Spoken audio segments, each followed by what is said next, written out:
আজকে এই ভিডিওতে আমরা আলোচনা করব পশ্চিমবঙ্গের আরো একটি গুরুত্বপূর্ণ সরকারি চাকরি বিজ্ঞপ্তি সম্পর্কে, যেখানে গ্রুপ সি পোস্টে এবং গ্রুপ ডি পোস্টে নতুন নিয়োগ শুরু হলো এবং যেখানে তোমরা অ্যাপ্লিকেশন করতে পারবে মাধ্যমিক পাস থেকে শুরু করে উচ্চ মাধ্যমিক, গ্রাজুয়েশন, পোস্ট গ্রাজুয়েশন প্রত্যেকেই, যেখানে পুরোপুরি সরকারি এবং সম্পূর্ণভাবে পার্মানেন্ট পোস্টে নিয়োগ করা হচ্ছে এবং তোমরা এখানে বেতন পেয়ে যাবে 21,000 থেকে শুরু করে 54,000 টাকা পর্যন্ত।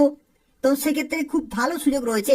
এই ভিডিওটি পুরোপুরি দেখো এবং প্রত্যেকেই অ্যাপ্লিকেশন করে দেবে। আজকে এই ভিডিওতে এই নিয়োগ সংক্রান্ত প্রত্যেকটি তথ্য সম্পর্কে আলোচনা করব, অর্থাৎ কোন কোন পোস্টে নিয়োগ করা হচ্ছে, প্রত্যেকটি পোস্টের ক্ষেত্রে সিলেকশন প্রসেস কি রয়েছে, তোমরা কিভাবে অ্যাপ্লিকেশন করতে পারবে এবং পরীক্ষা কবে হতে পারে সেই সম্পর্কিত তথ্য নিয়ে আলোচনা করব। যারা ভিডিও দেখছো অবশ্যই লাইক করে দেবে, শেয়ার করে দেবে, যাতে প্রত্যেকেই এই গুরুত্বপূর্ণ চাকরি আপডেটটি পেতে পারে এবং তার পাশাপাশি চ্যানেলটি অবশ্যই সাবস্ক্রাইব করে রাখো নিয়মিত চাকরির বিজ্ঞপ্তিগুলি পাওয়ার জন্য। তো দেখো, আজকে যে বিজ্ঞপ্তি সম্পর্কে এই ভিডিওতে আমরা আলোচনা করছি, যেখানে অ্যাপ্লিকেশন শুরু হয়ে গেছে এবং এখানে অ্যাপ্লিকেশন করা লাস্ট ডেট 15ই আগস্ট 2024 তারিখ পর্যন্ত, অর্থাৎ এই নির্দিষ্ট সময়ের মধ্যে এদের অফিসিয়াল ওয়েবসাইট অনলাইনে অ্যাপ্লিকেশন পুরোপুরি কমপ্লিট করতে হবে এবং পশ্চিমবঙ্গের প্রত্যেকটি জেলা থেকে তোমরা অ্যাপ্লিকেশন করতে পারবে। পুরোপুরি পার্মানেন্ট এবং সম্পূর্ণভাবে সরকারি চাকরিতে নিয়োগ করা হচ্ছে এবং এখানে যারা অ্যাপ্লিকেশন করবে, দেখো এখানে বয়সের লিমিটের ক্ষেত্রে তোমরা 18 বছর থেকে শুরু করে 40 বছর পর্যন্ত অ্যাপ্লিকেশন করতে পারবে এবং এই বয়সের লিমিট ক্যালকুলেট করা হবে 1 জানুয়ারি 2024 ডেট অনুযায়ী, অর্থাৎ এই নির্দিষ্ট ডেটে 18 থেকে 40-এর মধ্যে হতে হবে। এবং যদি তুমি ওবিসি ক্যাটাগরির হয়ে থাকো তাহলে 3 বছরের ছাড়, এসসি এসটি ক্যাটাগরি হয়ে থাকলে তুমি 5 বছরের ছাড় এবং পিডব্লিউডি ক্যাটাগরি হয়ে থাকলে তুমি সর্বোচ্চ 45 বছর পর্যন্ত অ্যাপ্লিকেশন করতে পারবে এবং যদি তুমি এক্স সার্ভিসম্যান হয়ে থাকো তাহলে সরকারি বয়সের ছাড় তোমরা কিন্তু পেয়ে যাবে। আর বয়সের প্রমাণপত্রের যে ডকুমেন্ট, সেটা অবশ্যই তোমাদের যে মাধ্যমিকের অ্যাডমিট কার্ড রয়েছে অথবা যে সার্টিফিকেটে যে জন্মের তারিখ লেখা রয়েছে সেই জন্মই কিন্তু এখানে ধরা হবে এবং 1 জানুয়ারি 2024 ডেট অনুযায়ী মিনিমাম এবং ম্যাক্সিমাম বয়সের মধ্যে থাকতে হবে, তাহলে তোমরা এখানে অ্যাপ্লিকেশন করতে পারবে। তো দেখো, যদি তুমি আপার ডিভিশন ক্লার্ক পোস্টের জন্য অ্যাপ্লিকেশন করো, এটা হচ্ছে গ্রুপ বি পোস্ট, তো সেক্ষেত্রে শিক্ষাগত যোগ্যতা অবশ্যই থাকতে হবে গ্রাজুয়েশন, অর্থাৎ যে কোনো শাখা থেকে যদি তুমি গ্রাজুয়েশন করে থাকো তাহলে এখানে অ্যাপ্লিকেশন করতে পারবে। কিন্তু তার সাথে সাথে দেখো এখানে বলা হচ্ছে at least A certificate of 6 month, অর্থাৎ 6 মাসের কমপক্ষে একটি কিন্তু সার্টিফিকেট থাকতে হবে কম্পিউটার ট্রেনিং এর এবং অবশ্যই তোমাদের টাইপিং স্পিড থাকতে হবে ইন কম্পিউটারে 40 ওয়ার্ড পার মিনিট। এই যে ক্রাইটেরিয়া, এটা কিন্তু ম্যাচ হতে হবে। অর্থাৎ দেখো, প্রথমেই বলা হচ্ছে যে কোনো শাখা থেকে গ্রাজুয়েশন, দ্বিতীয়ত বলা হচ্ছে 6 মাসের কমপক্ষে একটি কম্পিউটার সার্টিফিকেট এবং 40 ওয়ার্ড পার মিনিট এখানে কিন্তু টাইপিং স্পিড থাকতে হবে, তাহলে তোমরা আপার ডিভিশন ক্লার্ক পোস্টের জন্য অ্যাপ্লিকেশন করতে পারবে। পরবর্তী দেখো, এখানে English stenographer group B post রয়েছে এবং এলডিসি পোস্ট রয়েছে, গ্রুপ সি পোস্ট। এই দুই ধরনের পোস্টের ক্ষেত্রে শিক্ষাগত যোগ্যতা বলা হচ্ছে মাধ্যমিক পাস। মাধ্যমিক পাস কিন্তু অবশ্যই তোমাদের থাকতে হবে এবং তার সাথে সাথে দেখো at least A certificate in computer training. Computer training এর কিন্তু এখানে তোমাদের একটি সার্টিফিকেট থাকতে হবে, তাহলে তোমরা এখানে অ্যাপ্লিকেশন করতে পারবে। আর এখানে আরো একটি তথ্য বলা রয়েছে মোর ওভার ফর ইংলিশ স্টেনোগ্রাফার, অর্থাৎ যারা ইংলিশ স্টেনোগ্রাফার পোস্টের জন্য অ্যাপ্লিকেশন করবে তাদের ক্ষেত্রে কিন্তু শর্ট হ্যান্ডে স্পিড থাকতে হবে 80 ওয়ার্ড পার মিনিট এবং এই minimum speed 40 word per minute type writing কিন্তু থাকতে হচ্ছে এবং যেটা অবশ্যই 10 মিনিটের কিন্তু ডিউরেশন থাকবে। তো সেক্ষেত্রে এটা হচ্ছে ইংলিশ স্টেনোগ্রাফার পোস্টের ক্ষেত্রে। তো দেখো, এখানে তোমাদের জানিয়ে রাখি, যদি তুমি এলডিসি পোস্টের জন্য অ্যাপ্লিকেশন করো তো সেক্ষেত্রে তোমাদের মাধ্যমিক পাস থাকতে হচ্ছে এবং কম্পিউটার ট্রেনিং সার্টিফিকেট কিন্তু থাকতে হচ্ছে, তাহলে তোমরা এলডিসি পোস্টের জন্য অ্যাপ্লিকেশন করতে পারবে।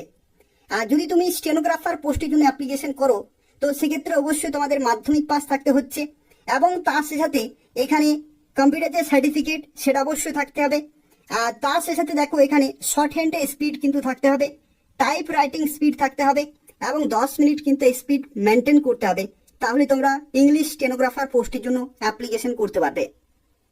পরবর্তী যতগুলি পোস্ট রয়েছে দেখো প্রত্যেকটি হচ্ছে গ্রুপ ডি পোস্ট, যেখানে প্রসেস সার্ভার থেকে শুরু করে পিওন, নাইট গার্ড এবং ফরাস, এই সমস্ত পোস্টের ক্ষেত্রে যে শিক্ষাগত যোগ্যতা চাই সেটি হচ্ছে ক্লাস 8 পাস, অর্থাৎ ক্লাস 8 পাস থেকে শুরু করে মাধ্যমিক, উচ্চ মাধ্যমিক, গ্রাজুয়েশন, পোস্ট গ্রাজুয়েশন প্রত্যেকে অ্যাপ্লিকেশন করতে পারবে। তো সেক্ষেত্রে খুব ভালো সুযোগ রয়েছে। দেখো, ক্লাস 8 পাস থেকে শুরু করে মাধ্যমিক, উচ্চ মাধ্যমিক, গ্রাজুয়েশন, তোমরা বিভিন্ন পোস্টের জন্য এখানে অ্যাপ্লিকেশন করতে পারবে। তো দেখো, এখানে যে সমস্ত পোস্টে নিয়োগ করা হচ্ছে তার মধ্যে প্রথম পোস্ট হচ্ছে ইংলিশ স্টেনোগ্রাফার। এটি অত্যন্ত একটি মূল্যবান পোস্ট রয়েছে এবং এটি হচ্ছে গ্রুপ বি পোস্ট, যেখানে তোমরা লেভেল 10 এর বেতন পেয়ে যাবে 32,100 থেকে 82,900 এবং যেখানে টোটাল ভ্যাকেন্সি রয়েছে 2টি। পরবর্তী পোস্ট দেখো, আপার ডিভিশন ক্লার্ক পোস্টে নিয়োগ করা হচ্ছে, যেখানে লেভেল 9 এর বেতন পেয়ে যাবে 28,900 থেকে 74,500 টাকা এবং যেখানে টোটাল ভ্যাকেন্সি রয়েছে 7টি। পরবর্তী দেখো, এখানে লোয়ার ডিভিশন ক্লার্ক পোস্টে নিয়োগ করা হচ্ছে। এটি হচ্ছে গ্রুপ সি পোস্ট, যেখানে লেভেল 6 এর বেতন পেয়ে যাবে 22,700 থেকে 58,500 টাকা, যেখানে টোটাল ভ্যাকেন্সি রয়েছে 32টি। পরবর্তী পোস্ট হচ্ছে প্রসেস সার্ভার, যেখানে তোমরা বেতন পেয়ে যাবে লেভেল 5 এর 21,000 থেকে 54,000 টাকা পর্যন্ত এবং এখানে টোটাল ভ্যাকেন্সি রয়েছে 6টি। এবং দেখো, এখানে গ্রুপ ডি পোস্টে নিয়োগ করা হচ্ছে, যেখানে পিওন, ফরাস এবং নাইট গার্ড, এগুলো প্রত্যেকটি হচ্ছে পার্মানেন্ট পোস্ট, যেখানে লেভেল 1 এর বেতন পেয়ে যাবে 17,000 থেকে 43,600 এবং যেখানে টোটাল ভ্যাকেন্সি রয়েছে 27টি। এবং এখানে আরো একটি গুরুত্বপূর্ণ তথ্য, এখানে তোমরা প্রত্যেকটি ক্যাটাগরিতেই অ্যাপ্লিকেশন করতে পারবে প্রত্যেকটি পোস্টের ক্ষেত্রে এবং প্রত্যেকটি হচ্ছে পার্মানেন্ট পোস্ট, যেখানে তোমরা যে রাজ্য সরকারের যে সমস্ত সুবিধাগুলি রয়েছে সরকারি চাকরিতে প্রত্যেকটি তোমরা কিন্তু এখানে পেয়ে যাবে। অর্থাৎ ডিএ, এইচআরএ থেকে শুরু করে আরো বিভিন্ন অ্যালাউন্স এবং বেনিফিটস গুলো তোমরা কিন্তু এর সাথে পেয়ে যাবে। তো সেক্ষেত্রে যাদের শিক্ষাগত যোগ্যতা রয়েছে তারা প্রত্যেকেই এখানে অ্যাপ্লিকেশন করে দেবে। এখানে দেখো, সিলেকশন প্রসেসের মধ্যে তোমাদের জানিয়ে রাখি, তোমরা কোন কোন পোস্টের জন্য অ্যাপ্লিকেশন করবে সেই পোস্ট ওয়াইজ এখানে তোমাদের সিলেকশন প্রসেস কিন্তু রয়েছে। যদি তুমি ইংলিশ স্টেনোগ্রাফার গ্রেড 3 এই পোস্টের জন্য যদি তুমি অ্যাপ্লিকেশন করো, তো সেক্ষেত্রে দেখো ফেজ 1-এ বলা হচ্ছে স্ক্রিনিং টেস্ট কিন্তু হবে, 100 নম্বরের 100টি কোশ্চেন থাকবে এবং যেখানে দেখো 1.5 আওয়ার কিন্তু এখানে থাকছে, অর্থাৎ এখানে 90 মিনিট তোমরা কিন্তু সময় পেয়ে যাবে। এটা হচ্ছে প্রথম পরীক্ষা এবং তারপরে তোমাদের দেখো এখানে নেগেটিভ মার্কিং কিন্তু অনেক বেশি রয়েছে, 0.5 কিন্তু এখানে নেগেটিভ মার্কিং রয়েছে। এবং এই পরীক্ষা হয়ে যাওয়ার পরে দেখো এখানে তোমাদের যেটি হবে সেটি হচ্ছে screening test will be considered eligible to appear in phase 2 and phase 3। অর্থাৎ যারা এই স্ক্রিনিং টেস্টে কোয়ালিফাই করবে তাদেরকে ফেজ 2-তে এবং ফেজ 3-তে ডাকা হবে। ফেজ 2 এর ক্ষেত্রে দেখো ডিকটেশন এবং ট্রান্সক্রিপশন রয়েছে, যেখানে স্টেনোগ্রাফি স্কিল টেস্ট কিন্তু এখানে টেস্ট করা হবে, যেখানে 100 নম্বর 5 মিনিটের কিন্তু রয়েছে। ট্রান্সক্রিপশন ইন শর্ট হ্যান্ডে যে স্পিড বলা হয়েছিল সেটা কিন্তু এখানে তোমাদের থাকতে হবে। এবং ফেজ 3 এর ক্ষেত্রে দেখো টাইপিং টেস্ট কিন্তু হবে, যে টাইপ রাইটিং স্পিড চেয়েছিল সেটা কিন্তু এখানে তোমাদের চেক করা হবে। তো এই সমস্ত ধাপ রয়েছে, এই ধাপগুলির মাধ্যমে তোমরা ফাইনালি চাকরি পেতে পারো। আর পরবর্তী দেখো, যদি তুমি ইউডিসি পোস্টের জন্য অ্যাপ্লিকেশন করো তাহলে দেখো এখানে 2টি কিন্তু ফেজ রয়েছে। প্রথম ফেজে তোমাদের একটি পরীক্ষা হবে 100 নম্বরের, 100টি কোশ্চেন থাকবে এবং যেখানে নেগেটিভ মার্কিং থাকবে 0.5 এবং যেখানে দেখো কোন কোন সাবজেক্টে পরীক্ষা হবে, ইংলিশ থাকবে, জিকে থাকবে, কারেন্ট অ্যাফেয়ার্স এবং এরিথমেটিক থাকবে। এই সমস্ত সাবজেক্টে পরীক্ষা হবে, যেখানে তোমরা সময় পেয়ে যাবে 90 মিনিট, 1 ঘন্টা 30 মিনিট, অর্থাৎ 90 মিনিট তোমরা কিন্তু সময় পেয়ে যাবে এই পরীক্ষার ক্ষেত্রে।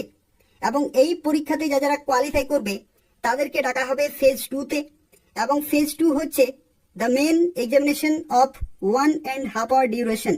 অর্থাৎ এখানে কিন্তু তোমাদের 90 মিনিটের পরীক্ষা হবে, যেখানে দেখো কনভেনশনাল টাইপের কিন্তু হবে, যেখানে ইংলিশে গ্রুপ এ রয়েছে 75 নম্বর, যেখানে লেটার রাইটিং, প্যারাগ্রাফ এই সমস্ত কিছু থাকবে এবং রাইটিং অ্যান্ড ট্রান্সলেশন থাকবে। এবং বাংলার ক্ষেত্রে দেখো 75 রয়েছে, লেটার রাইটিং, ট্রান্সলেশন এবং রিপোর্ট রাইটিং কিন্তু থাকবে। অর্থাৎ টোটাল দেখো এখানে মেন যে পরীক্ষাটি হবে সেই পরীক্ষা কনভেনশনাল টাইপের হবে, পেন পেপার মোডে, এবং যেখানে তোমাদের 150 নম্বরে কিন্তু পরীক্ষা হচ্ছে। ইংলিশের ক্ষেত্রে 75 এবং বাংলার ক্ষেত্রে 75, টোটাল 150 নম্বরের পরীক্ষা হচ্ছে। এবং দেখো এখানে বলা হচ্ছে on the basis of result of main examination a number of candidate securing qualifying marks shall be called 1:3 অনুপাতে তোমাদের ডাকা হবে পার্সোনালিটি টেস্টে এবং কম্পিউটার প্রফিসিয়েন্সি টেস্টে। অর্থাৎ যে মেন পরীক্ষা সেই মেন পরীক্ষায় যারা শর্ট লিস্টেড হবে তাদের কিন্তু 1:3 রেশিওতে ডাকা হবে। যদি একটি ভ্যাকেন্সি থাকে তাহলে 3 জন ডাক পাবে, যদি 2টি ভ্যাকেন্সি থাকে তাহলে 6 জন কিন্তু ডাক পাবে। তো সেক্ষেত্রে 1:3 রেশিওতে ডাক পাবে। এবং যেখানে দেখো পরবর্তী ধাপ রয়েছে পার্সোনালিটি টেস্ট 30 নম্বর এবং কম্পিউটার প্রফিসিয়েন্সি টেস্ট হবে 20 নম্বরের। এবং তারপরে দেখো যে ফাইনাল যে রেজাল্ট সেটা কিন্তু মেন পরীক্ষা, পার্সোনালিটি টেস্ট এবং কম্পিউটার প্রফিসিয়েন্সি টেস্টের দ্বারাই কিন্তু যে ফাইনাল মেরিট লিস্ট সেটা কিন্তু তৈরি করা হবে। আর যদি তুমি দেখো এখানে এলডিসি পোস্টের জন্য অ্যাপ্লিকেশন করো, এলডিসি পোস্টের জন্য, তো সেক্ষেত্রে এখানে দুটি কিন্তু ধাপ রয়েছে। প্রথম ধাপের ক্ষেত্রে 100 নম্বরের 100টি কোশ্চেন থাকবে, 1.5 ঘন্টা তোমরা সময় পেয়ে যাবে, যেখানে নেগেটিভ মার্কিং থাকবে 0.5। এবং এই পরীক্ষাটি হয়ে যাওয়ার পরে তোমাদের কিন্তু একটি মেন পরীক্ষা হবে, এবং সেই মেন পরীক্ষার ক্ষেত্রেও দেখো এখানে বলা হচ্ছে 75 নম্বরের ইংলিশ থাকবে, যেখানে লেটার রাইটিং, প্যারাগ্রাফ রাইটিং এবং ট্রান্সলেশন থাকবে, এবং বাংলাতে 75 নম্বর থাকবে লেটার রাইটিং, ট্রান্সলেশন এবং রিপোর্ট রাইটিং। এবং 1:3 রেশিওতে একই রকম ভাবে তোমাদের এখানেও কিন্তু রাখা হবে। এখানে পার্সোনালিটি টেস্ট হবে 30 নম্বর এবং কম্পিউটার প্রফিসিয়েন্সি টেস্ট হবে 20 নম্বরের। তো সেক্ষেত্রে এই সমস্ত ধাপগুলির মাধ্যমে তোমরা এলডিসি পোস্টে কিন্তু চাকরি পেতে পারো। এবং দেখো পরবর্তী যারা গ্রুপ ডি পোস্টের জন্য অ্যাপ্লিকেশন করবে, অর্থাৎ প্রসেস সার্ভার থেকে শুরু করে, দেখো প্রসেস সার্ভার পোস্টের ক্ষেত্রে তোমাদের একটি প্রথমে পরীক্ষা হবে, এবং সেই পরীক্ষাটি হবে 100 নম্বরের, যেখানে 50টি কোশ্চেন থাকবে, যেখানে এরিথমেটিক, ইংলিশ, বেঙ্গলি এবং জিকে কারেন্ট অ্যাফেয়ার্স থেকে কোশ্চেন থাকবে, এমসিকিউ টাইপের প্রশ্ন হবে এবং নেগেটিভ মার্কিং থাকবে 0.5। এবং এই পরীক্ষাটি হয়ে যাওয়ার পরে দেখো এখানে তোমরা সময় পেয়ে যাবে 1.5 ঘন্টা, অর্থাৎ 90 মিনিট তোমরা কিন্তু সময় পেয়ে যাবে। এবং on the basis of the result of written examination, এই লিখিত পরীক্ষাতে যারা শর্ট লিস্টেড হবে তাদেরকে সরাসরি ডাকা হবে পার্সোনালিটি টেস্টে, যেখানে তোমাদের 30 নম্বর কিন্তু থাকবে। আর যে ফাইনাল মেরিট লিস্ট সেটা এই যে লিখিত পরীক্ষা এবং পার্সোনালিটি টেস্ট, এই দুটি পরীক্ষায় প্রাপ্ত নম্বরের ভিত্তিতে কিন্তু তৈরি করা হবে। পরবর্তী দেখো গ্রুপ ডি পোস্টের ক্ষেত্রে পিওন, নাইট গার্ড এবং ফরাস, এই সমস্ত পোস্টের ক্ষেত্রে দেখো সিলেকশন প্রসেসের মধ্যে তোমাদের লিখিত পরীক্ষা হবে 100 নম্বরের, যেখানে 50টি এমসিকিউ টাইপের কোশ্চেন থাকবে, নেগেটিভ মার্কিং থাকবে 0.5, যেখানে দেখো বাংলা থেকে শুরু করে general, English, arithmetic, GK current affairs এই সমস্ত সাবজেক্ট থেকে প্রশ্ন থাকবে। এবং যারা শর্ট লিস্টেড হবে তাদেরকে ডাকা হবে পার্সোনালিটি টেস্টে, 30 নম্বরে কিন্তু হবে। এবং তোমাদের যে ফাইনাল মেরিট লিস্ট সেটা তৈরি করা হবে এই যে পরীক্ষা এবং যে পার্সোনালিটি টেস্ট হবে সেই পরীক্ষাতে প্রাপ্ত নম্বরের ভিত্তিতে কিন্তু ফাইনাল মেরিট লিস্ট তৈরি করা হবে। তো এই সমস্ত বিভিন্ন ধাপের মাধ্যমে তোমরা বিভিন্ন গুরুত্বপূর্ণ পোস্টে চাকরি পেতে পারো। তো দেখো এখানে বিভিন্ন পোস্টের ক্ষেত্রে অ্যাপ্লিকেশন ফি কিন্তু বিভিন্ন রয়েছে। যদি তুমি জেনারেল, ওবিসি অথবা ইডাব্লিউএস হয়ে থাকো তাহলে বিভিন্ন কিন্তু অ্যাপ্লিকেশন ফি রয়েছে। আবার যদি তুমি এসসি এসটি হয়ে থাকো তাহলে বিভিন্ন অ্যাপ্লিকেশন ফি কিন্তু রয়েছে। তো সেক্ষেত্রে তুমি কোন ক্যাটাগরিতে অ্যাপ্লিকেশন করবে সেই ক্যাটাগরি ওয়াইজ তোমাদের নির্দিষ্ট পোস্টের জন্য নির্দিষ্ট ফি কিন্তু পেমেন্ট করতে হবে। এবং যখন তুমি এদের অফিসিয়াল ওয়েবসাইটে অ্যাপ্লিকেশন করবে তখন তোমরা অনলাইনে এই ফি কিন্তু পেমেন্ট করতে পারবে। তো দেখো আজকে যে বিজ্ঞপ্তি সম্পর্কে এই ভিডিওতে আমরা আলোচনা করছি, এটি হচ্ছে অফিস অফ দ্য ডিস্ট্রিক্ট জাজ, উত্তর দিনাজপুর জেলাতে তোমরা পোস্টিং পাবে। কিন্তু তোমরা চাইলে পশ্চিমবঙ্গের প্রত্যেকটি জেলা থেকে অ্যাপ্লিকেশন করতে পারবে। অর্থাৎ যে ডিস্ট্রিক্ট জাজ অফিস রয়েছে সেখানে তোমরা কিন্তু পোস্টিং পেয়ে যাবে বিভিন্ন পোস্টে, যেখানে গ্রুপ ডি থেকে শুরু করে গ্রুপ সি পোস্ট রয়েছে এবং গ্রুপ বি পোস্ট রয়েছে। এই সমস্ত মূল্যবান পোস্টে তোমরা চাকরি পেতে পারো। যেখানে দেখো অ্যাপ্লিকেশন কিন্তু শুরু হয়ে গেছে 25শে জুলাই থেকে, এবং এই অ্যাপ্লিকেশন চলতে থাকবে 15ই আগস্ট 2024 রাত্রি 12টার আগে পর্যন্ত অ্যাপ্লিকেশন পুরোপুরি কমপ্লিট করতে হবে। যেখানে ফি পেমেন্ট করার দেখো লাস্ট ডেট রয়েছে 18ই আগস্ট 2024 রাত্রি 12টার আগে পর্যন্ত তোমাদের ফি পেমেন্ট কমপ্লিট করতে হবে। এবং তোমরা যারা অ্যাপ্লিকেশন করবে এদের অফিসিয়াল ওয়েবসাইটে অনলাইনে অ্যাপ্লিকেশন পুরোপুরি কমপ্লিট করতে হবে। এবং এই ভিডিওর ডেসক্রিপশনে আমি অ্যাপ্লিকেশন করার লিঙ্ক দিয়ে রেখেছি, সেখান থেকে তোমরা সরাসরি অ্যাপ্লিকেশন করতে পারবে এবং প্রত্যেকটি জেলার প্রত্যেকটি প্রার্থী এখানে অ্যাপ্লিকেশন করতে পারবে। তো দেখো এখানে আরো একটি গুরুত্বপূর্ণ তথ্য তোমাদের জানিয়ে রাখি, যে সমস্ত পোস্টে নিয়োগ করা হচ্ছে সেই সমস্ত পোস্টের ক্ষেত্রে তোমরা যদি চাও তাহলে মাল্টিপল পোস্টের জন্য কিন্তু অ্যাপ্লিকেশন করা যাবে। অর্থাৎ একের বেশি পোস্টে তোমরা অ্যাপ্লিকেশন করতে পারবে যদি তোমাদের শিক্ষাগত যোগ্যতা থাকে তাহলে। এবং সেক্ষেত্রে তোমাদের সেপারেট অ্যাপ্লিকেশন ফিল আপ করতে হবে এবং ফি পেমেন্ট করে ফাইনালি সাবমিট করতে হবে। আর দেখো কিভাবে তোমরা অ্যাপ্লিকেশন করতে পারবে। তো অ্যাপ্লিকেশন করার জন্য প্রথমেই তোমাদেরকে এদের অফিসিয়াল ওয়েবসাইটে আসতে হবে এবং সেখানে পোস্ট ওয়াইজ অ্যাপ্লিকেশন করতে হবে। যেখানে দেখো এখানে জেপিজি বা জেপিইজি ফরম্যাটে কিন্তু তোমাকে আপলোড করতে হবে। যে সমস্ত ডকুমেন্টগুলো চাইবে, যেখানে ফটোগ্রাফ থেকে শুরু করে দেখো 100 কেবির মধ্যে হতে হবে, এবং তাছাড়াও দেখো সিগনেচারের ক্ষেত্রে 100 কেবির মধ্যে হতে হবে, জেপিজি অথবা জেপিইজি ফরম্যাটে অবশ্য হতে হবে। এই সমস্ত যে এখানে ইনস্ট্রাকশন রয়েছে সেগুলো কিন্তু অবশ্যই তোমাদের ফলো করতে হবে। যেখানে দেখো বয়সের যে প্রুফ রয়েছে, মাধ্যমিকের অ্যাডমিট কার্ড অথবা দেখো এখানে বার্থ সার্টিফিকেট যদি থাকে তাহলে এখানে দেখো এখানে 200 কেবির মধ্যে কিন্তু বলা হয়েছে। একই রকম ভাবে এসেন্সিয়াল যে কোয়ালিফিকেশনের যে ডকুমেন্ট রয়েছে সেগুলো 200 কেবির মধ্যে হতে হবে। এখানে কম্পিউটার সার্টিফিকেট 200 কেবির মধ্যে হতে হবে। এছাড়াও দেখো কাস্ট সার্টিফিকেট, ক্যাটাগরি সার্টিফিকেট যেটি রয়েছে SC ST OBC EWS ex serviceman exempted category, PWD certificate, meritorious sports person, তাদের ক্ষেত্রে দেখো 200 কেবির মধ্যে কিন্তু হতে হবে। নো অবজেকশন সার্টিফিকেট এনওসি যাদের রয়েছে তাদের ক্ষেত্রে 200 কেবির মধ্যে হতে হবে। এবং আইডেন্টিটি যে কার্ড রয়েছে, আধার কার্ড থেকে শুরু করে pan card, passport, driving licence, সেগুলো কিন্তু এখানে তোমাদের আপলোড করতে হবে। এবং যেখানে দেখো যা কিছু ইনস্ট্রাকশন রয়েছে এগুলো কিন্তু ফলো করতে হবে 1 by 1। তো দেখো এখানে কিভাবে অ্যাপ্লিকেশন করতে পারবে সেই সম্পর্কে এরপর আমরা আলোচনা করব। যেখানে প্রথমেই তোমাদেরকে এদের অফিসিয়াল ওয়েবসাইটে আসতে হবে, এবং এই যে অফিসিয়াল ওয়েবসাইটের লিংক সেটা আমি ডেসক্রিপশন বক্সে দিয়ে রেখেছি, সেখান থেকে তোমরা এই ওয়েবসাইটে আসতে পারবে। এবং দেখো নিচের দিকে এখানে একটি অপশন রয়েছে অ্যাপ্লাই অনলাইন। এখানে যখনই তোমরা ক্লিক করবে অ্যাপ্লিকেশন ফর্মটি কিন্তু পেয়ে যাবে, এবং সেখান থেকে পোস্ট ওয়াইজ তোমরা অ্যাপ্লিকেশন করতে পারবে। এখানে দেখো প্রথমে তোমাকে নিউ ইউজার সাইন আপে ক্লিক করতে হবে, তারপরে বেসিক ডিটেলগুলো ফিল আপ করতে হবে, তারপরে পোস্ট ওয়াইজ তোমরা 1 by 1 অ্যাপ্লিকেশন করতে পারবে। তোমরা চাইলে মোর দেন 1 পোস্টে কিন্তু অ্যাপ্লিকেশন করতে পারবে। তো সেক্ষেত্রে যারা অ্যাপ্লিকেশন করতে চাইছো এদের অফিসিয়াল ওয়েবসাইটে এসো এবং খুব তাড়াতাড়ি অ্যাপ্লিকেশন পুরোপুরি কমপ্লিট করে দাও। আর তবু যদি কোনো প্রশ্ন থাকে তাহলে অবশ্যই কমেন্ট করে জানাবে, আমি তোমাদেরকে সঙ্গে সঙ্গে রিপ্লাই দিয়ে দেবো।